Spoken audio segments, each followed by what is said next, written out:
രാവിലെ തന്നെ നല്ല ചൂട് ഹോർലിക്സും കുടിച്ചുകൊണ്ടിരിക്കുമ്പോഴാണ് നമ്മളെ ബാപ്പച്ചി ഉമ്മച്ചിനെയും കൊണ്ട് വേഗം നോക്കി വന്നത്. എവിടെ പോവാ ബാപ്പച്ചി? ഞങ്ങള് വീട്ടിൽ പോവാ, നീ വരുന്നില്ലേ? 2 ദിവസത്തേക്കെന്ന് പറഞ്ഞല്ലേ ഇങ്ങോട്ട് വന്നത്. ഇപ്പൊ തന്നെ 3 ദിവസമായി.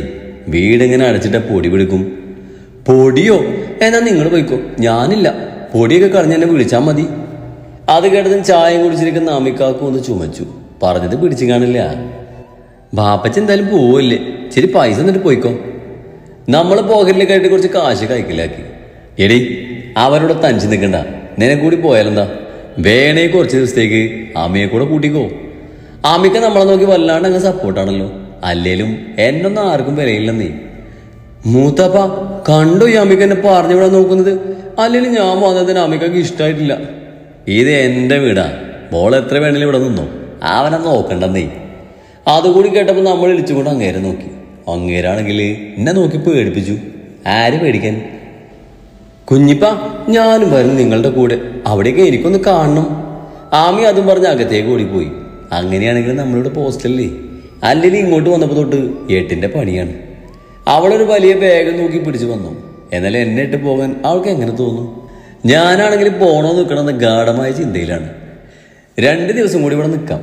കാലത്തന്നെ ഹോർലിക്സ് മോളെ എന്നുള്ള വിളി വാരിക്കൊരു സ്നേഹം തരുന്ന മൂത്താപ്പയെ വിട്ട് പോകാൻ തോന്നില്ല. വീട്ടിലെ പുല്ല് വിലല്ലെന്നേ. അവർക്ക് ടാറ്റയും കാണിച്ച് ഞാൻ പിന്നെ അകത്തേക്ക് കയറി. അപ്പോഴും ഒരുത്തൻ കണ്ണുരുട്ടി കാണിക്കുന്നുണ്ട്. ഡേയ് ഇവിടെ നിൽക്കുന്നുണ്ടെങ്കിലേ ആടെങ്കിൽ ഒന്ന് നിന്നോണം. കണ്ടവനും വെക്കെട്ട് കയറാൻ നിന്നാലുണ്ടല്ലോ തൂക്കത്ത് വെളിയില്ല. ഞാൻ എൻ്റെ മുറിയിലെങ്ങാനും കയറിയാ ആ കോല് ഞാൻ തല്ലിയൊടിക്കും. പറഞ്ഞതൊന്നും വേണ്ട. പിന്നെ നിനക്ക് അജുനോട് എന്തെങ്കിലും കണക്ക് തീർക്കാനുണ്ടെങ്കിൽ ആദ്യം ഇവിടെ മറന്നേക്ക്. അവൻ്റെ ഉപ്പച്ചക്കിട്ട് ഉണ്ടാക്കാൻ പോകാനാണ് പ്ലാനെങ്കിൽ അവനാവും നിന്നെ തല്ലി കൊല്ലുന്നത്. ഇതിൽ വല്ല അനുസരണക്കേട്ട് സംഭവിച്ച ഉപ്പച്ചി പോലും അറിയാതെ നിന്നെ ഞാൻ ഈ വീടിന്ന് പാർസലാക്കി വിടും. കേട്ടോടി ഊരിപ്പേ. ദൈവമേ, ഇതൊക്കെ ബാപ്പച്ചി ഉള്ളപ്പോൾ തന്നെ പറഞ്ഞാലെന്താവന്? ഇതിപ്പോൾ അവൻ പോവുകയും ചെയ്തു. ഇങ്ങേരാണെങ്കിൽ പല്ലും കടിച്ചു പിടിച്ച പറഞ്ഞത് മുഴുവനും. ഞാനാണെങ്കിൽ അല്ലെങ്കിൽ തലാട്ടിയും വിട്ടു. അങ്ങേര് പോയതും എനിക്കാകെ കൂടെ ചൊറിഞ്ഞു കയറി. എന്നെ ഭീഷണിപ്പെടുത്തി ഒരാളും അങ്ങനെ പോയി സുഖിക്കണ്ടെന്നേ. നീ ആരാണെന്ന് രണ്ടും അറിയാൻ പോണേ ഉള്ളൂ.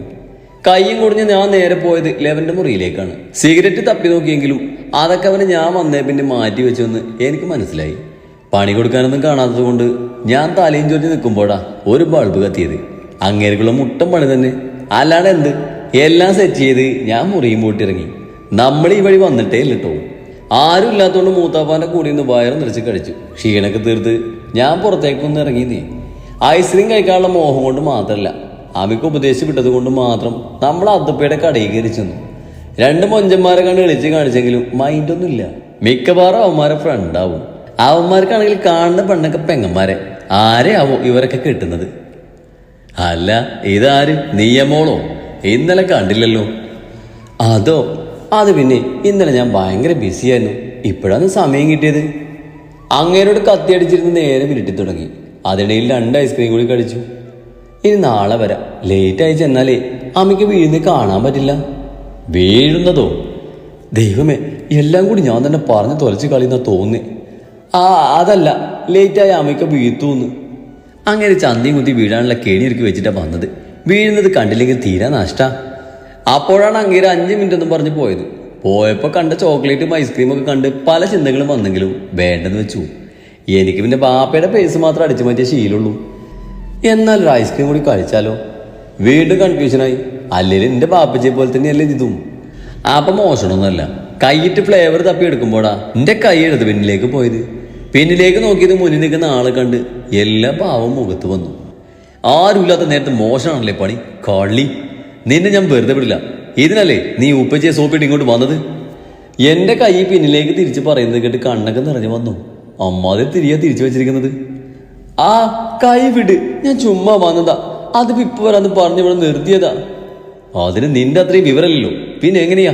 നിന്നോട് പറഞ്ഞതല്ലടി മേലാളി ഇങ്ങോട്ട് വന്നു പോകരുതെന്ന്. ആര്? എന്നോട് ആരും അങ്ങനെ പറഞ്ഞിട്ടില്ല. എന്നെ വീട്, ഇനി ഞാൻ വരില്ല. നമ്മളിത്ര ദയനീയമായി പറഞ്ഞെന്ന് തെണ്ടി കൈ വിട്ടു. ചുവന്ന് തൊടുത്ത എന്റെ കൈ കണ്ട് ഞാനവനെ തുറച്ചു നോക്കി. എന്തടി ഉണ്ടക്കാനും വെച്ച് നോക്കി പഠിപ്പിക്കുന്നോ? വന്നതുപോലെ പോവാൻ നോക്ക്. ഇനി നിന്ന് ഈ വഴിക്കെങ്ങാനും കണ്ട മുട്ടുകലി ഞാൻ തല്ലിയെടുക്കും. ഞാൻ അനുസരണം നല്ലോണം കാണിച്ച് കുറച്ച് നടന്നു. പിന്നെ വിളിച്ചുകൊണ്ട് അവിടെ തന്നെ നിന്നു. നീ പോടാ മാത്തങ്ങ കണ്ട തെണ്ടി പട്ടി, ഞാൻ ഇനിയും വരും എന്നും പറഞ്ഞ് ഓടാൻ നിന്നതും എന്റെ മുന്നിലൊരു ഉപ്പച്ചി. ഇങ്ങനെ ഈ തെണ്ടിയുടെ ഉപ്പച്ചിയല്ലേ? എന്റെ തെറിയൊക്കെ കേട്ടോ ആവോ? ഡേയ് നിന്നെ ഞാൻ. ഉപ്പച്ചിയെ കണ്ട് സ്റ്റെക്കായി നിൽക്കുന്ന എന്റെ അടുത്തേക്ക് വരുന്നത് കണ്ട് ഉപ്പച്ചിയെ തള്ളി മാറ്റി ഞാൻ ഓടിയെങ്കിലും നമ്മളെ കയ്യിലവൻ പിടിച്ചു. വേണ്ട മോനെ, അവളെ വിട്ടേക്ക്. അറിവില്ലാത്ത കുട്ടിയാ. അറിവ് മാത്രല്ല, വിവരവും ബുദ്ധിയും ബോധവും ഒന്നുമില്ല ഇതിന്. കേട്ടില്ലേ ഒരാണായ എന്റെ മുഖത്ത് നോക്കി വിളിച്ചത്? അയ്യോ, ഇയാൾ ആണാണോ? ഞാൻ അറിഞ്ഞില്ലല്ലോ. ഏയ്, നിനക്ക് എന്നെ കണ്ടിട്ട് പെണ്ണായി തോന്നുന്നുണ്ടോ? അങ്ങനെയാണെങ്കിൽ ഒരു പെണ്ണിന്റെ കയ്യിൽ കയറി പിടിച്ചതോ? നീ പെണ്ണാണോടി? അതിന്റെ ഒരു ലക്ഷണം നിനക്കില്ലല്ലോ. പെണ്ണായാൽ ആദ്യം വേണ്ടത് നാണാ. അതെന്തൊട്ട് സാധന? അത് മനസ്സിലാവാതെ അവനെ നോക്കിയതും ഉപ്പച്ച അടുത്തേക്ക് വന്നു. ആജു വിട്ടേക്ക്. ആ പാവം കൊച്ചി ഇപ്പൊ തന്നെ പേടിച്ചു. കണ്ടില്ലേ, അവളെങ്ങാനും കരഞ്ഞു ഒച്ച വെച്ചാ നീയാവും കുടുങ്ങുന്നത്. അതെങ്ങനെ? ഒച്ച വെച്ചാ തെണ്ടി കുടുങ്ങുമല്ലേ? ഇന്നൊരു വീഴ്ച കാണാനുള്ളതാ, നാളെ വിളിച്ചു പോവാം. അവന് കൈവിട്ടതും നമ്മൾ വീണ്ടും ഓടാൻ നിന്നതും കോപ്പ് വീണ്ടും അവൻ കൈ പിടിച്ചു. ഓടുമ്പോ പലതാ നാവിന്ന് വീണാണ്ടല്ലോ, നിന്റെ അന്ത്യായിരിക്കും. ഭീഷണി കേട്ട് ഞാൻ ഇല്ലെന്ന് തോള് പൊക്കി കാണിച്ചു. കൈവിട്ടതും ഞാൻ 2 സ്റ്റെപ്പ് നടന്നു. തേറി അങ്ങ് വിളിച്ചാലോ? ഇത്രയും വാങ്ങിയിട്ട് എങ്ങനെ വെറും കൈയോടെ പോവും? ഒരു സമാധാനം കിട്ടുന്നില്ലെന്നേ. അല്ലേ വേണ്ട, നാവിന്ന് വലതും വീണാലെന്നല്ലേ പറഞ്ഞുള്ളൂ. കൈ കൊണ്ടാവാലോ. ഞാനെന്ന് വിളിച്ചുകൊണ്ടൊരു കല്ലെടുത്ത് അവനെ നെടുമ്പുറം നോക്കിയൊന്ന് എറിഞ്ഞു. സബാഷ്, നല്ല ഉന്നം. അത് ലൈഫിൽ ആദ്യമായിട്ട് ഉന്നം കൃത്യമായി കൊണ്ട ഷോക്കില് കണ്ണും പിടിച്ച് വായും പൊളിച്ച് നിന്നു ഞാൻ. അവനാണെങ്കിൽ പുറമൊഴിഞ്ഞ് എൻ്റെ അടുത്തേക്ക് കലിപ്പിൽ വരുന്നത് കണ്ടതും ഞാൻ ഒറ്റോട്ടായിരുന്നു. ഡേയ് നിന്നെ ഞാൻ എടുത്തോളാം എന്നൊരു ആശീർവാദം കേട്ട് ഞാൻ അവിടെ നിന്നു. എനിക്ക് ഓടാൻ വയ്യ, എന്നെ എടുക്കുവോ? നിന്റെ മയ്യത്തെടുക്കുന്ന ഞാൻ പറഞ്ഞത്. നീ കാത്തിരുന്നോ? കേട്ടോടി പോട്ടി പോട്ടി നിന്റെ. ഉപ്പച്ചി പാനം പോലെ നിൽക്കുന്നത് കണ്ടതും നമ്മൾ ബാക്കി വിഴുങ്ങി. വല്ലപ്പോഴും ഓസിനൊരു ഐസ്ക്രീം കിട്ടുന്നതാണ്, അത് കളഞ്ഞു കുടിക്കണ്ട.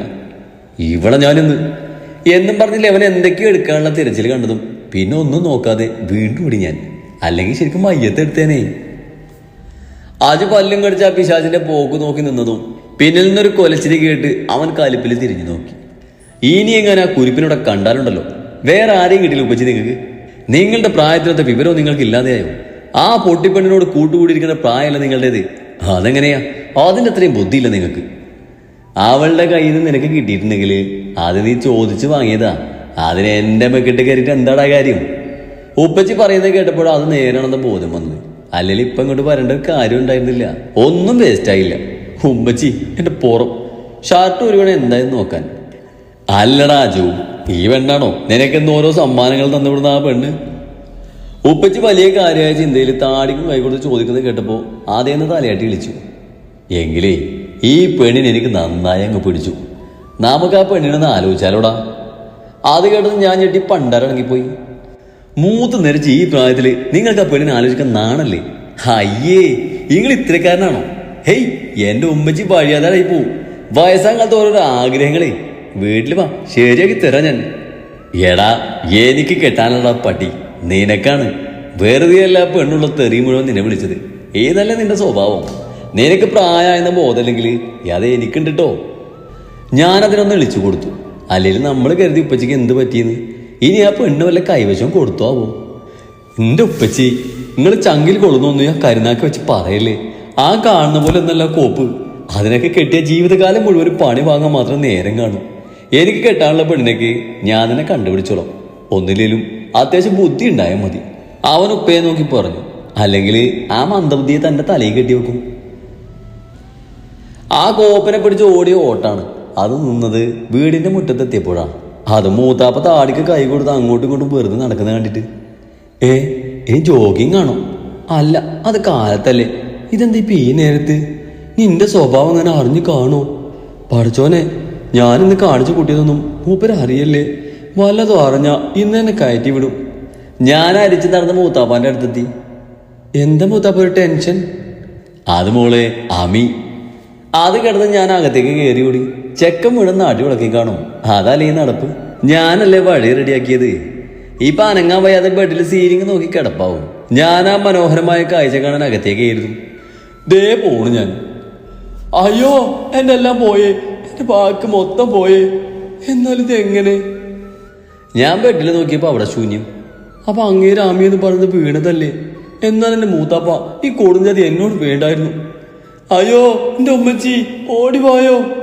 എണീക്കാനാവാതെ ഞാൻ അലറിയതും മൂത്താപ്പ ഓടി വന്നു. നീ എന്താടി ഇവിടെ കിടക്കുന്നത്? ഞാൻ വീണ് കിടക്കുന്ന മൂത്താപ്പ. അല്ല, നിങ്ങളല്ല ആമി എന്ന് പറഞ്ഞത്, അതെന്തായിരുന്നു? അത് ആമി വന്നില്ല. അവൻ വന്നിട്ട് വേണം എനിക്ക് വാഴക്കൊല കടയിലെത്തിക്കാനെന്ന് പറയാൻ വന്നതാ. ഇത് വല്ലാത്ത കൊലയായിപ്പോയി. നമ്മൾ എന്തൊക്കെ സ്വപ്നങ്ങൾ കണ്ടതാ, എല്ലാം വെറുതെയായി. മൂത്താപ്പ് പിടിച്ച് നമ്മളെ ബെഡിൽ കൊണ്ടുപോയിരുത്തി. എങ്ങനെയാ മോളെ നീ വീണത്? അല്ല, നീ എന്ത് ഈ മുറിയിൽ വീണത്? ഒന്നുകൂടി കാണിക്കാൻ എനിക്ക് ശേഷിയില്ല, സത്യം. പിന്നെ നിങ്ങൾ ആമി കേട്ട് അങ്ങനെ എന്തോ പറ്റിയെന്ന് കരുതി ഓടി വന്നതാ. ആ കൂടിയുള്ള കാക്കുമല്ലേ? അല്ലെങ്കിൽ അനക്കെന്തെങ്കിലും കേൾക്കാൻ സമയമുണ്ടോ? കാള പറ്റുമെന്ന് കേൾക്കുമ്പോഴേക്കും കയറെടുക്കാൻ ഓടിപ്പാഞ്ഞു വന്ന പോലെയാണല്ലോ നിന്റെ കാര്യം. അതിനിടയിൽ അത് സംഭവിച്ചോ?